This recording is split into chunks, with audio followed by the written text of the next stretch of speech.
Okay, so this is our attempt at recording an intro. Okay. All right. Take 1. Hey, it's Claudia and Manny from Skills Pay Bills, episode 6. We talk about the 1994 earthquake and 2020 in perspective. Check it out. Do you want to try it again? Sure. Okay. And just, it doesn't, we don't have to go down the bullet list line, just Yeah, I know, but at least like I have something to go off of. Yeah. 100%. All right. Okay. Take 2. Hey, it's Claudia and Manny from Skills Pay Bills. And today's episode 6. We talk about the Northridge earthquake and 2020 in perspective. Want to try one more time? Yeah. Okay. Because there's not a lot of music. Just because I want, like, no, there isn't any music at all. Yeah. No, But I just want, you want it something. to. You don't want dead air? No. And then I just want to hear, like, funny stories. Okay. Well, tell me a funny story. Knock, knock. Who's there? I don't know. Does this have to do with the chicken? No. Okay.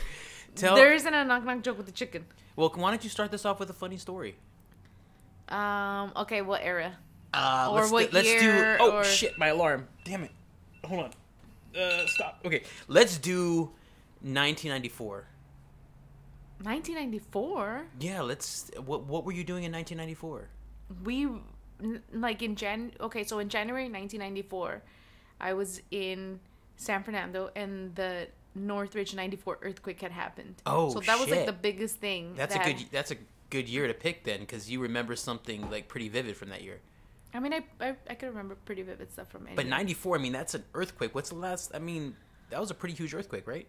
Yeah, it was like, I think it was like a 7 point something or an 8 point something. And how old were you? 8 or 9. Oh my god! So you were Ice's age. I was 85. So you do the math. Damn. So 9. I mean, tell me that day. Like, when did you first notice that there was an earthquake? So I think it happened like really early in the morning. I think it happened like around like 3 or 4, like in the morning. So I remember because we would all like sleep with my mom, like on like in her room, and so we're all like sleeping there, and all of a sudden, like, we had like a big window in the bedroom, and all of a sudden, like, I looked out, like, for some weird reason, like, I woke up and I just saw that like everything was like just moving. Oh my god! Was it dark? Yeah, it was dark. I think that made it like creepier because it's like it was freaking dark as hell, and then the room was shaking, basically, right? Yeah, well, I didn't realize, so I was like looking out the window, and then I was like, oh shit, there's like shit is like moving, like it just kind of like moving like very creepy fast. Yeah. And so I was like, oh fuck, and then I realized that it was an earthquake. And then were you the first one in your family to realize? No, like, so I think like my mom had gotten up and she was like, oh my god, like she was like, está temblando. And then it was like, because we lived in a 2-story house, yeah, so then obviously like you felt it more upstairs because it's like the building's moving, so we all like ran downstairs. Keep in mind my dad was staying at the factory, and so he wasn't in the house, and so it was like my mom, and I think Junior was like the smallest, like he was like a couple of months old. Your I think little he was brother. like a year and a half. Yeah, I think it was like a year and a half, I think it was like a year and a half, and then all my other siblings were there, and then my grandma was there, and I just remember that we all like went downstairs, and it was like so elementary to like run downstairs and like just like take shelter in our huge dining table, and we just stayed there for maybe like, it felt like a long time. I think we were under the table for about 2 hours. And whose idea was it to go under the table? Well, it was like my mom's, because it's like my mom didn't drive, my grandma didn't drive, so we were basically stuck there. And so when we were like under the table, I think it was like maybe like 15 minutes after we were under the table, you started hearing like police cruisers, and they were like, evacuate your houses, and I mean, where were we gonna go? My mom didn't drive. Like, were we gonna walk? And then, like, the safest thing was, like, to obviously stay under the table, because if we left, there was, like, so much, like, power lines that were falling. So that's wow. where people were, like, like, evacuate your house, but it's, like, everything was falling apart. And then, like, right down the street, because there's usually like gas lines that are in like the street, like they're buried in the street. And so what ended up happening is that you start to hear them explode. Oh shit. And so stuff was on fire, and it was pretty freaking intense. And so right after that, like my uncle, I think we were there for like 2 hours, and then my uncle came and like he got us, and it was like, I seriously thought that was like probably like the end of the world as like a kid, just because of the shaking and like shit falling. And it was. And so like obviously that's like a natural disaster, right? So then you it's not like it's you could hide it, right? Like you like, for us, like going through a pandemic right now, you know, and having like an 8-year-old, like obviously you could kind of like, you know, twist some like truths and stuff and just be like, oh, let's not freak them out or whatever.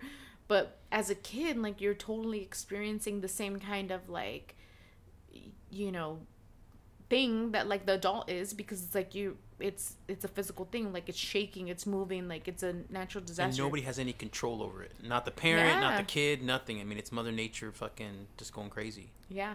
Damn. So you lived through that. Yeah. Damn. I mean, it wasn't. I mean, it was like, but how many seconds was it? Like a lot of seconds? I think it was a really long time. Damn. It seriously felt like a really long time. And so then we had gone to like my uncle's house, right? So they lived in an apartment building, and so I think that there was 6 apartments in that complex, right? And so they were one of the ones that were on like floor level.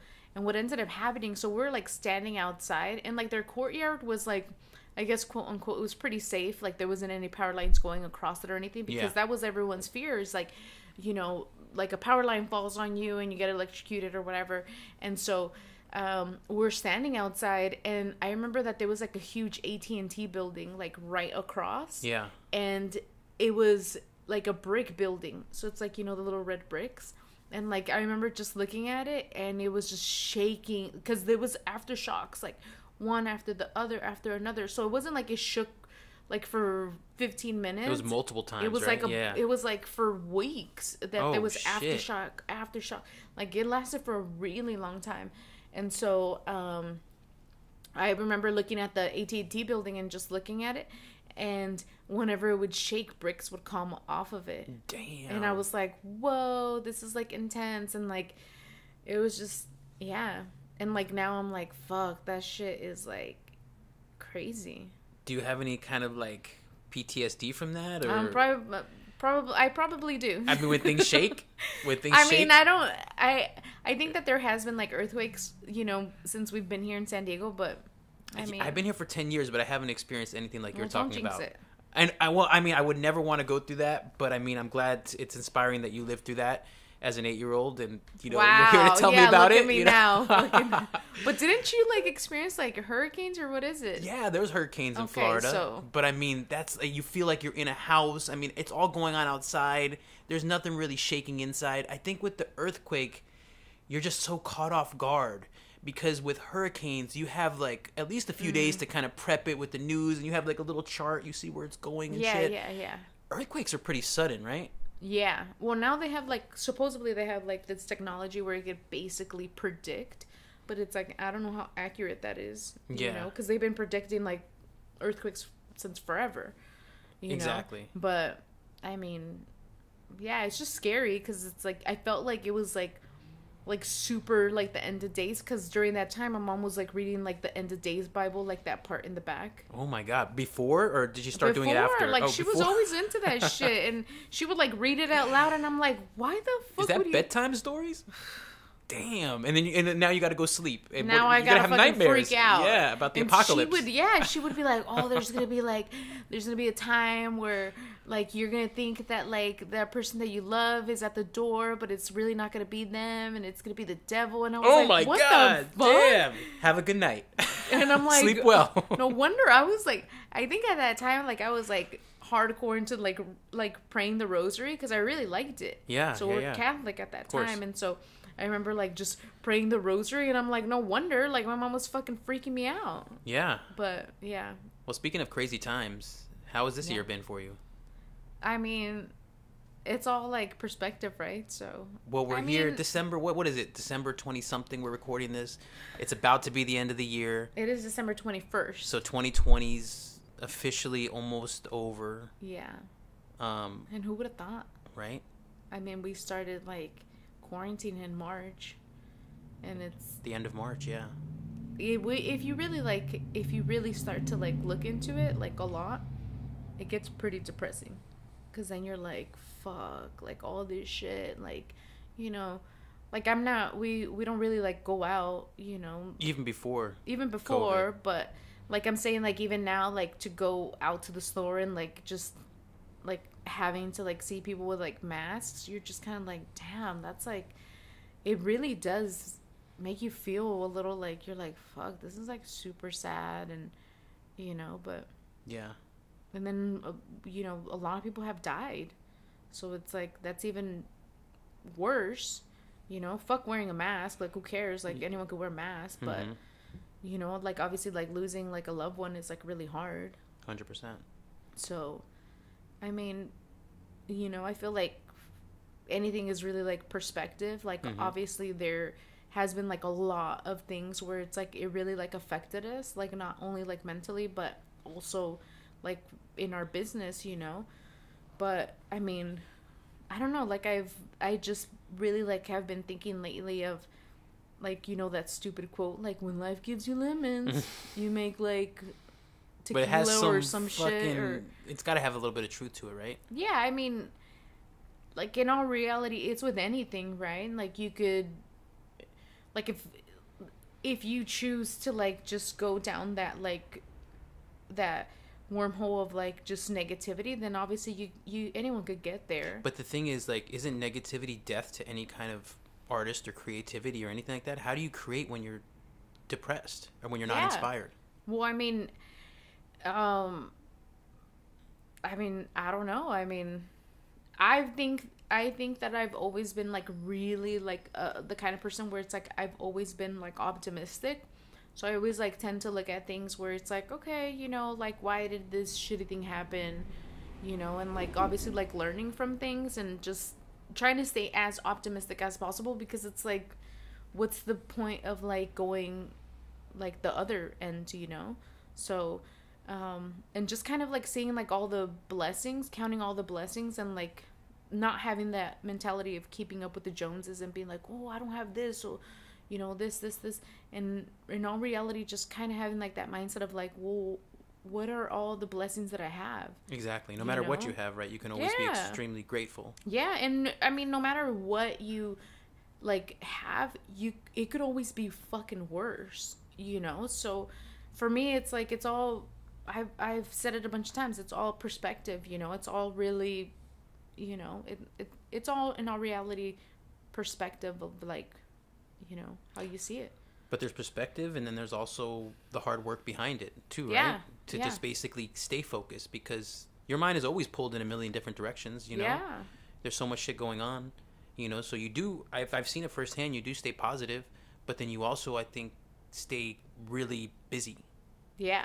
You and know? I think that that's like, oh, it could be like a coping mechanism where it's like you really like subconsciously don't want to like really like go through that, you know, and you're just kind of like, oh, I don't want to like have to experience like this like freaking crushing like pain, like all that anxiety, you know, that comes with like, oh shit, like if we really sit down here and we're just kind of like, oh, let's really like break down this like COVID shit, like then you really start to like just get into like, you know, that mindset where you're like, oh my god, we're gonna fucking die, you know. And I saw that really early on with you when all this shit was like, when we were watching the news every day. I know I had it on, I was just glued to it, you know, which was a terrible mistake. But it was basically like right when that was happening, you know, you would tune out and you'd go right into the sewing studio, and I don't think you stopped since then. No. You know.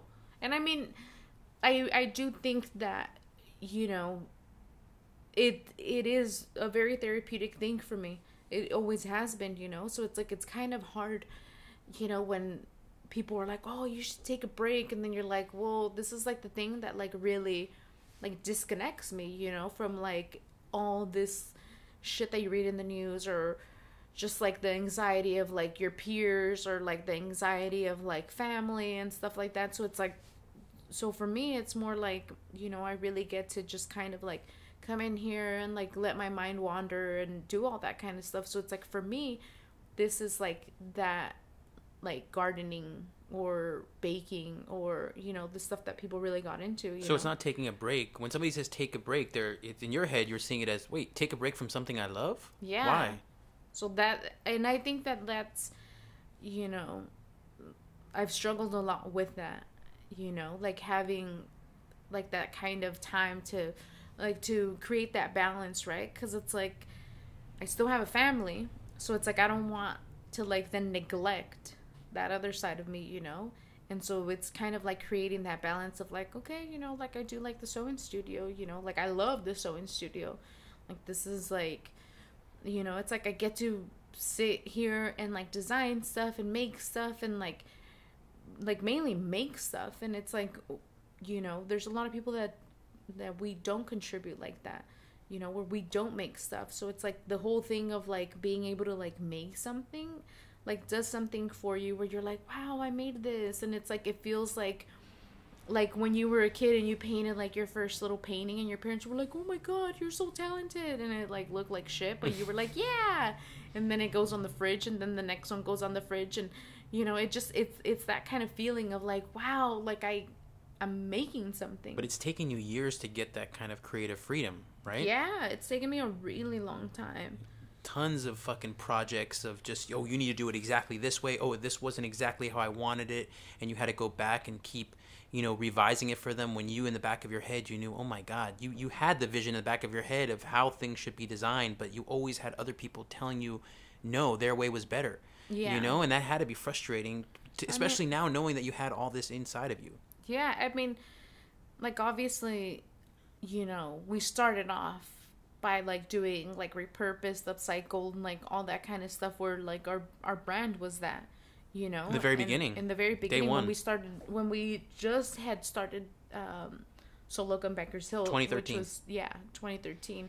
And so, you know, it was really, that was, like, the main thing where I really wanted to get as creative as possible with, like, just kind of, like, scraps and just stuff that people didn't want, and we could basically give it a new life. But at the time, it's like I didn't have, like, a name. Like, my name wasn't, like, anything, you know? So people didn't trust us. People didn't know us. Like, it was a new business. So, like, I basically, like, went through all of our savings.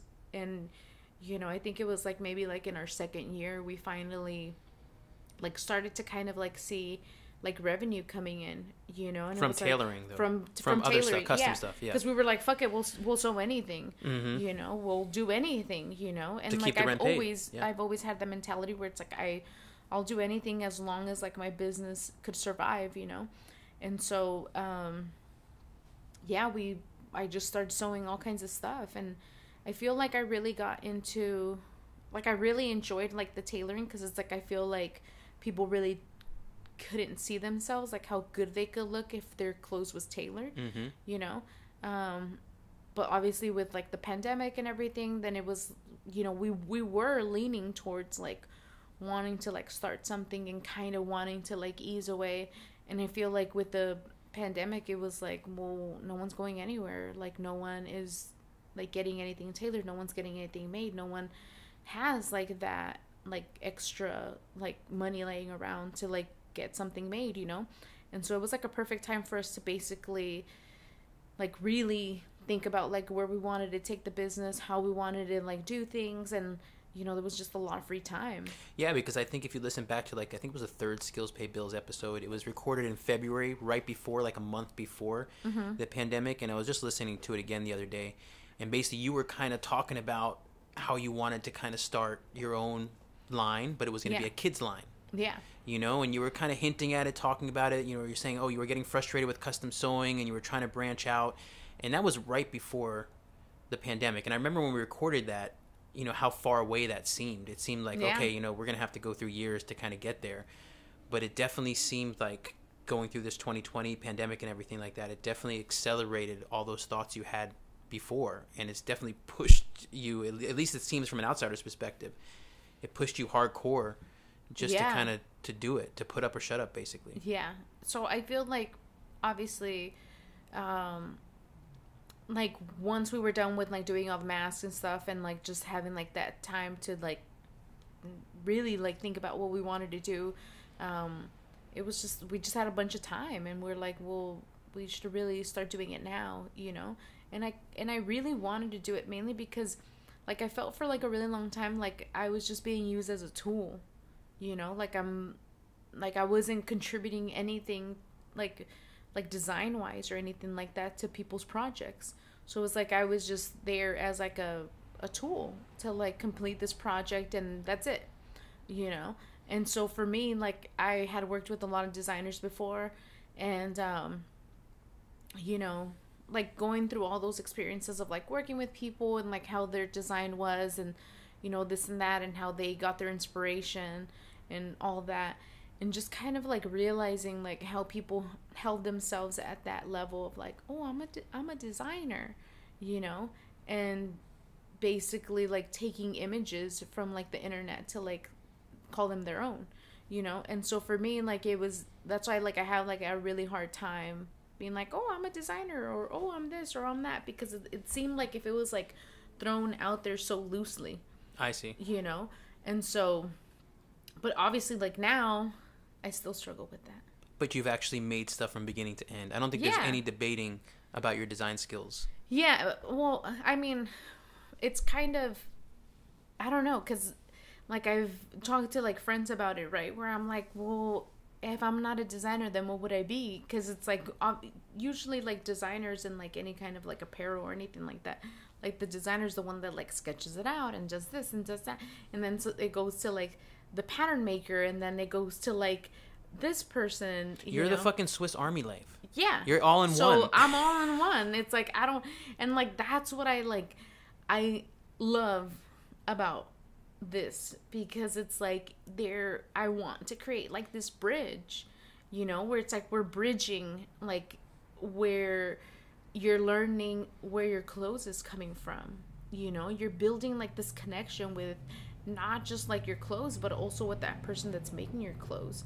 Because it's like, when was the last time that you met the person that made your pants? Exactly. Or the person that made your shirt? Or, never. You know, and you'll probably never meet them. No, it's super rare. You know, so, and like obviously like clothes is like a necessity, where it's like we wear them all the time. We're able to express ourselves in them, you know. But they don't have to be disposable. Why did they suddenly? Is that just a new thing, or has clothing always been like thought of as disposable? I think it's been like a new thing. I think it happened like within like a few years back with disposable fashion, you know, where, you know, people like now it's not like if they have seasons, right, where it's like it's spring season, it's summer season, it's whatever, you know, it's more like they're dropping clothes at like Forever 21 like every, like I think it's week or 2 weeks, you know. So then people are like, whoa, I have to keep up with like how much stuff is coming out, and every time that I go there's new stuff, and you know, it's like that kind of like going there and getting more and getting more and getting more, as opposed to like really like figuring out where all this stuff is coming from, you know. And you know, to me it's like it's such a like scam, because it's like, you know, like I remember Forever 21 had done like a shirt, and it said feminist, and people got freaking crazy about it. They were like, fuck you guys, like how dare you like print out a shirt that says feminist, and it was sewn by like, you know, women in Bangladesh that are getting paid $10 a month, you know, to like make this, and it's like you're taking advantage of women in like another country that like don't get paid a livable wage. And you know, people got really upset about that. Rightly so. They're just calling them out. Yeah. And so, you know, I want to be able to like have that connection where it's like, you know, you come in here, like, you know that like you peek through, and then you could see like the whole studio, how things work here, you know, like you could see like our wall of fabric, you could see like our patterns, you could see like the scissors, you could see that it is a working studio, because it's a fucking mess, you know. So exactly. It's not staged. It's not staged. There's actually work going on here. Yeah. And so every like we want to build that bridge and like let people know, hey, this is where where the fabric came from. Most of our fabrics are all reclaimed, which means that they were either gonna go in like a landfill, the dumpster, like stuff like that, or it was either gonna go there or we were gonna obviously take it. And so most of the fabric is like a little bit more of they're all like basically like vintage fabrics that we inherited after like people pass a couple of times, right? But yeah, beautiful fabrics. I mean, talk yeah, about so grateful, yeah, that people think about us, when something yeah, like that happens. And we're basically, I mean, we can go, I think we might have told it already though, but just the wonderful story about how somebody donated all the fabric, right, from their garage. Yeah. When their mom or aunt passed away. I mean, it's been a few times. Well, but I'm saying like when we were able to use all that fabric, Yeah. To make masks and everything like that. So Yeah. But that's where, and then people just kept donating fabric from there, and then Yeah. so many of the pieces that you've created for this new brand have been from those fabrics. Yeah. So I definitely, we want to not just have like a connection with the people that are buying our pieces, but we also want to make sure that our pieces are affordable, where it's like we could actually survive, because it's not just paying like the lights and doing all that kind of stuff. It's also being able to maintain this life of ours, not that we live like a luxurious life or anything, but it's like we have a daughter. We want to like be able to put her through college. So But we also have goals, Yeah, just for ourselves exactly. as human beings, that we want to one day own property. We don't want to have to rent out from a sewing Yeah. studio. We don't want to have to pay a landlord.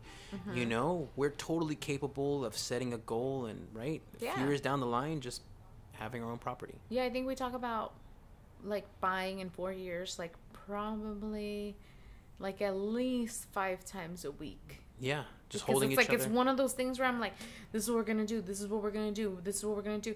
And I mean, like in our reality, I think it'll come sooner, just because it's like when the timing is right, the timing will be right, But it's just one of those things where it's like it's being able to like feel it and like imagine it and like just feel it, where you'll know like the warmth of like being there, and I could feel that. So it's like I know that it's gonna happen. And the only reason I say 4 years is because that's how long we have left on this lease on Logan Ave. Yeah.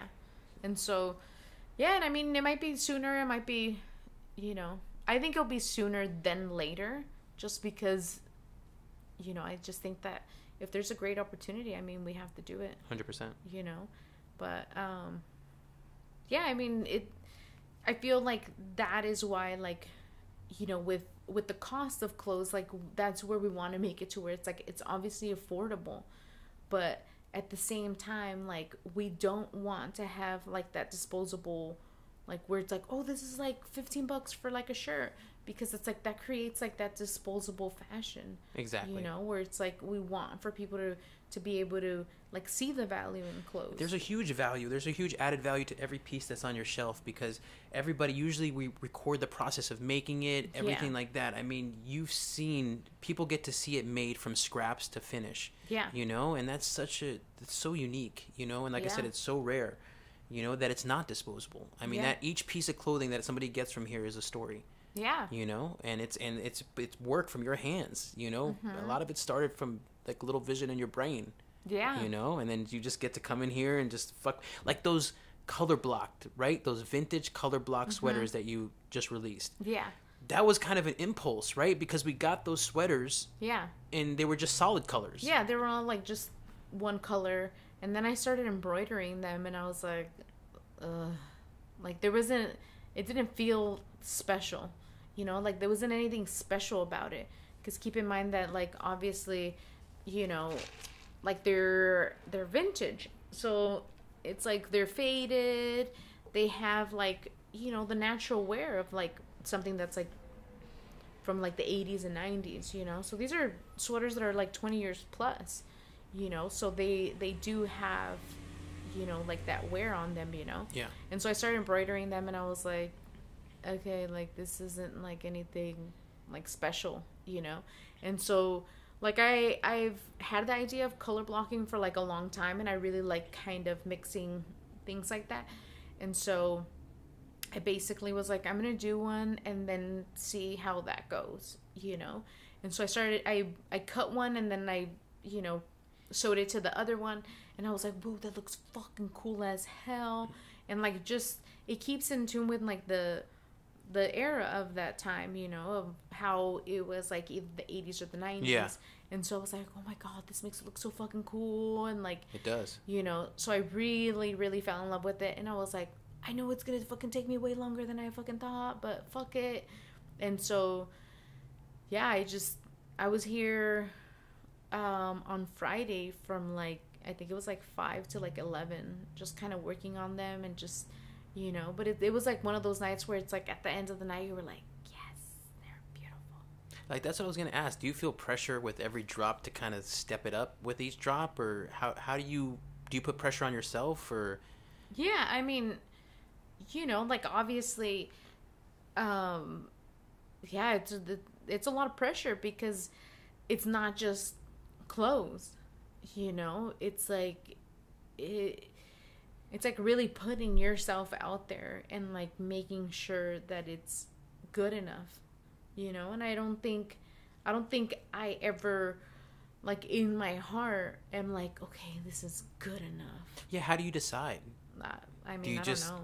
I think it's like, it's hard, right? Because it's like, I feel like even though like there's been like a great response, still I'm like, oh crap, like you still have that doubt, you know.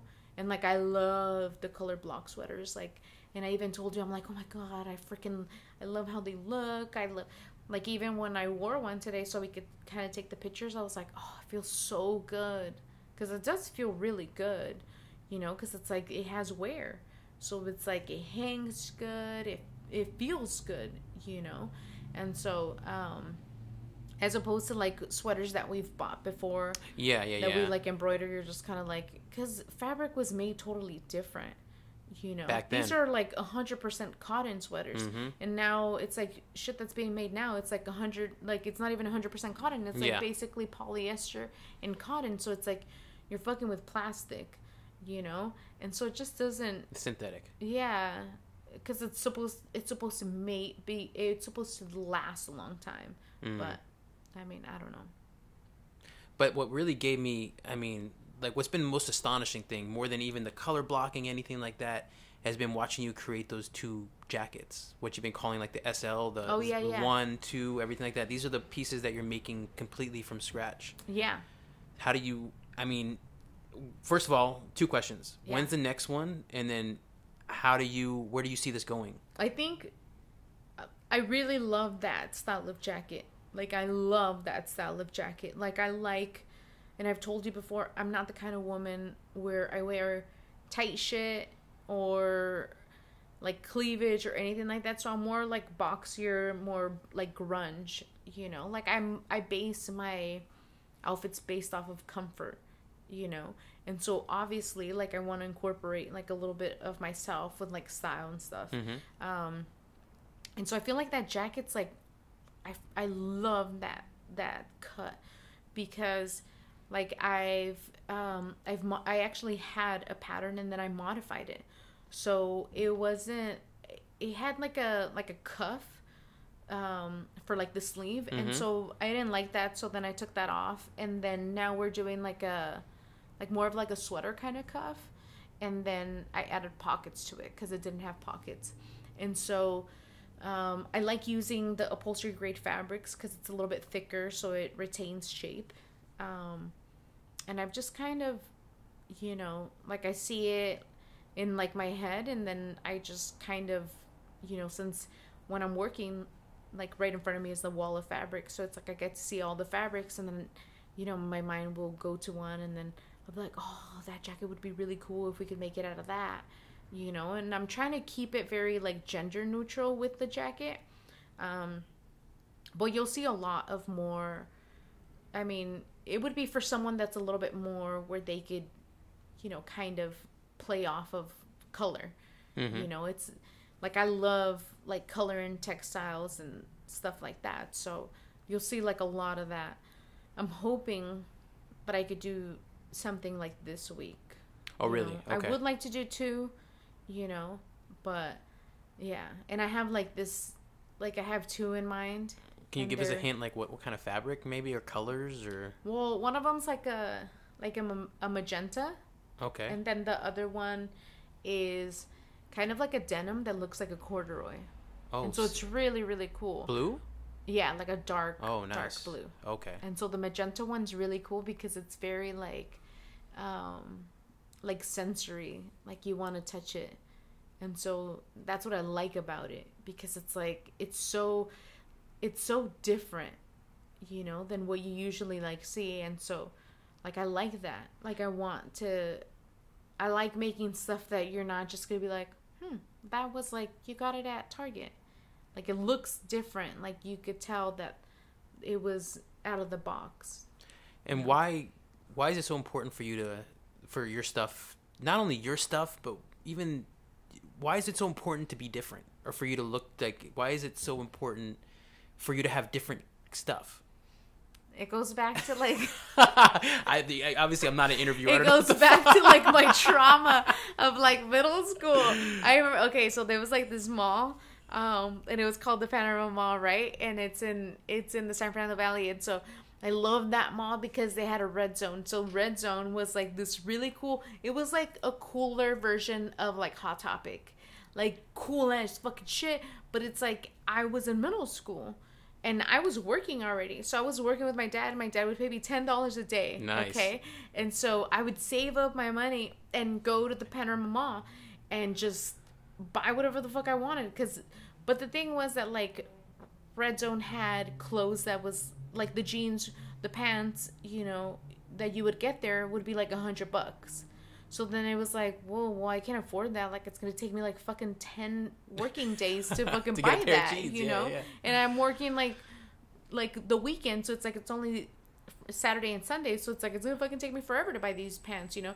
So I would like go through their clearance rack and buy some stuff, but I basically like was really into camo at the time. So, you know, I had gone to like the mall with my parents or whatever, and we're like walking down the mall, and I'm like wearing this camo shirt, and like I look, and like this fucking lady's wearing the fucking exact same camo shirt, and I was like, fuck. And like I'm a middle school kid with like no tits, so it's like I fucking have no boobs, like I have no boobs now. So then I'm like, that fucking lady looks way fucking better in my fucking shirt. So then I felt really just kind of like embarrassed, you know, like that you had the same shirt. That I had like the same shirt, and like I kind of felt like I was like in a magazine, like who wore it better, and like I didn't like that. Like I didn't want to be compared and be like, oh look, it looks better on her, you know. And so that really like traumatized me to be like, fuck this, like. And so I feel like around that time is when I started buying a lot of stuff from the thrift store and taking it apart and putting it back together, and like, you know, because it's like, again, I couldn't afford the $100 plaid pants at Red Zone, you know. So then I was going to the Salvation Army and like buying like golfing pants and like making them into skinny jeans, and then having my own plaid pants, you know.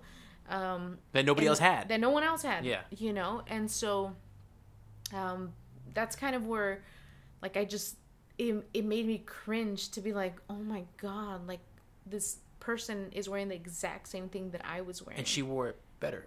Yeah. Fuck her. Yeah. Well, she had boobs. So everything looks better with boobs. But I was like, fuck, man. And that has happened, you know? And so I just, like, I don't want that to happen. Like, I don't want, like, it's bad enough that, like, we have all these, like, little apps on our phones that we're constantly having to compare to each other and constantly have to measure up to each other and constantly have to be better than each other. And then it's like, and then you have to do that with clothes. And it's like, why? You know? So I really want to, like, make something to where it's like, that's you. You know, you feel like that's a piece of you. You know, and I don't want you to feel like you're gonna run into someone and they're gonna be like, oh my God, we have the same one. You're pretty much guaranteeing that they're not. Yeah, I mean, everything that, like, we do source, which is like the jackets and like the flannels and stuff like that. These are all like vintage finds. One of ones. So they're all like one of one, and which is awesome because it's gonna be extremely rare if you come across another one exactly like that. 100%. And plus but with your embroidery on it and everything like that and your tags, I mean, it's completely unique. Yeah. So, which I'm happy about because it's like I don't want anyone to have to feel what I felt at the mall. Yeah, exactly. You're saving them that embarrassment kind of thing. I was like 12. I was like, oh, what the hell? And so, yeah, it was really embarrassing. So what's your final thoughts, Claudia? Are we going to do this podcast on a more regular basis? I mean, that's really up to you. I think we've got this recording equipment down. I mean, I heard you on the other podcast, the South of the 8. You were great. Yeah. So can we do this more regularly? Or I mean, I'm down to do it more regularly. I feel like now I have more time. Yeah, no, 100%. Now that I'm not doing any custom sewing or tailoring, I have more time. Beautiful. So on that note, go ahead. But I would say that, it's been obviously like an amazing journey so far, with like making our own stuff and really like working as a team together because you have officially joined the team. Yes, officially. Yeah. Here 7 days a week. Very briefly towards the end, but basically, yeah, about a month or so ago, I jumped into the deep end as well and basically joined Claudia on this journey of just self-empowerment and basically just saying, hey, we can do this for ourselves here, at Sew Loka. And we're basically all focused in on this. I no longer have a corporate, even though it was corporate cannabis, it still was corporate. Yeah. And that took up a lot of my time. Super grateful for it, learned a lot. But I think that just the skills I have and everything like that are just, I want to put it all towards someone and something that I truly love. Yeah. And that's you, and that's this business. Yeah. And I have a lot of faith in you. Great. No pressure. No pressure. But I've seen, I mean, it's just, you're just the type of person that is just incredibly rare because you just don't talk about it, you do it, and you just always execute. Yeah. And that's fucking super rare. Yeah, I've met a lot of talkers, a lot of fucking talkers that they just never follow through. And when I'm around you, it's just constant follow through after follow through after follow through. Not only that, planning ahead to the next thing. I mean, you're really focused on your goals, and that's just, for me, like just being around that. I just love being around that energy, and I love being around you. Well, I will have to say that when I moved to San Diego, like all that shit changed. Because it's like I remember being in LA and I was like total flaky. Like and you knew that too. Mm-hmm. Like I was like super flaky. Like I think someone said they're like, that's a fucking LA thing, and I was like, maybe.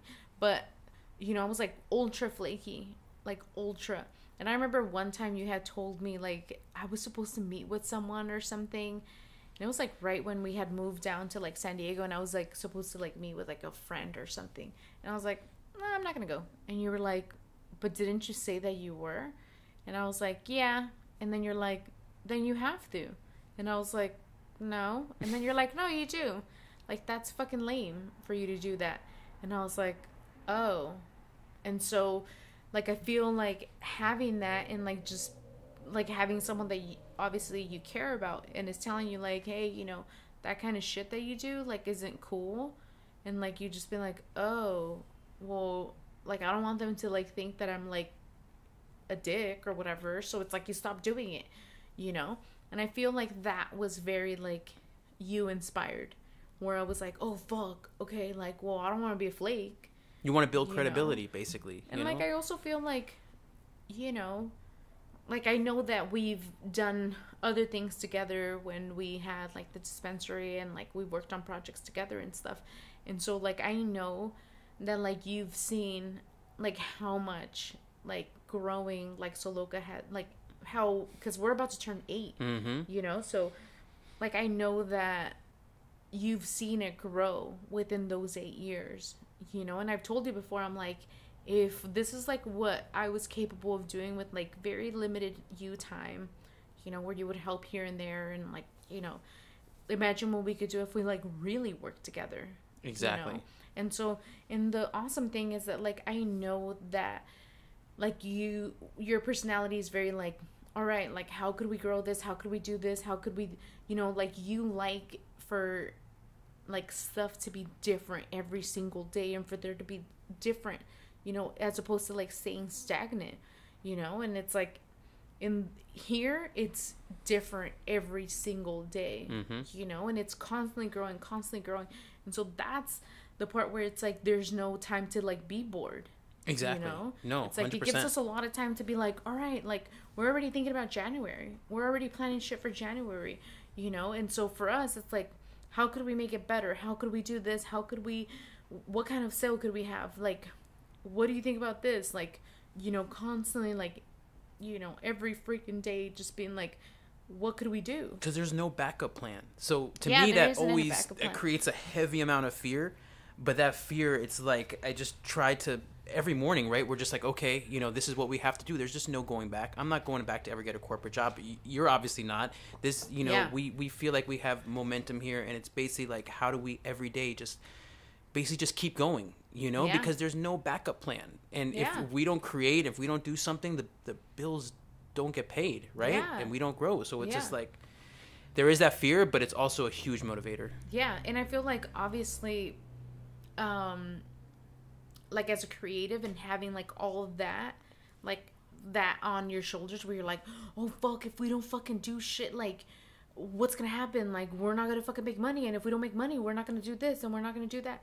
And like, I know I've told you about it like before, where like, and I've even like laughed like a crazy person, where like I've always like, there was like moments where I'm like, fuck, rent's coming up, and like I need to fucking pay rent. And like I remember being in the downtown apartment, and I'm like, fuck, I have to fucking pay rent. And like I'm like, fuck, it's already like, maybe I got like 10 days for rent. And I'm like, shit. And then like I look at my bank account, and I'm like, I have no fucking money in my bank account. And then I'm like, shit. And then like I count like the cash that I have or whatever, and I'm like, all right, I gotta make like how much more for rent, And then all of a sudden, like, some book would fall, and I would be like, oh fuck, there was like $500 in that book. And then I'm like, oh fuck, this is getting scary. Because then it's like, I feel like the universe always has my back, big time, and I always feel like money is like one of those things that's obviously like a resource, and it's good to have. But it's a resource. It cannot be the only thing. It cannot be the purpose behind it. No. But at the same time, it's like, like it being a resource, then you're like, okay, like how could we utilize it to like move to that next level, and like having it to where it's like, okay, you have to fucking pay rent, and you have to do this, and you have to do that. That's where you're just kind of like, okay.